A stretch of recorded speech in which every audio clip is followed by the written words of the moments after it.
निघालोतच, बसलोत म्हणजे निघालोतच, आता निघालोत, आता नाही रोखू शकत मराठ्यांना. आणि त्या भानगडीत ते पडणार पण नाहीत. त्यांनी सामंजस्यानेच घेते. एकदाच त्यांनी प्रयोग केला, परंतु पूर्ण सरकार डॅमेज तर झालं, परंतु आता राजकीय जर मराठ्यांच्या वाटा गेले तर राजकीय सुपडा साफ कायमचा होईल.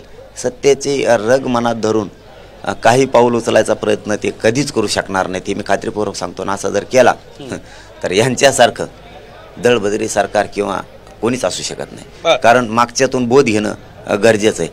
कारण हे सत्ता येत असती जात असती, परंतु ती सत्तेची रग अंगात धरून एखाद्याचं आंदोलन थांबवायचा जर प्रयत्न केला तर ही समुदाय एवढा मोठा आहे की राजकीय सुपडासा पूर्ण करू शकते. पण ते पडणारच नाहीत. तुम्ही प्रश्न विचारला म्हणून बोललो. ते आता त्या भानगडीत पडणार. गोडी-गुडीबाईनच ते मार्ग काढतील. शिंदे साहेब असतील, फडणवीस साहेब असतील, हे गोडी-गुडीबाई मार्ग काढतील. बरं, तुम्ही महाराष्ट्राला आवाहन केलं होतं, अनपेक्षित आहे की ही गर्दी अपेक्षित आहे?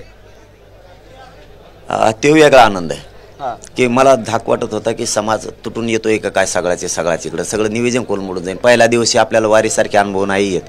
आपण तुम्ही जे ठरल्याप्रमाणे करा. आणि मराठा समाज खरंच ऐकतो. मराठा समाजात सांगितलं शांततेत आम्ही मुंबईत येणार आहेत, ऐकतो. मागही समाजाने सांगितलं शांततेत येणार, शांततेत जाणार. आपली मोठी सभा झाली त्यावेळेस, जिने विश्वविक्रम मोडला त्या सभेनं सुद्धा शांततेत वापस गेले.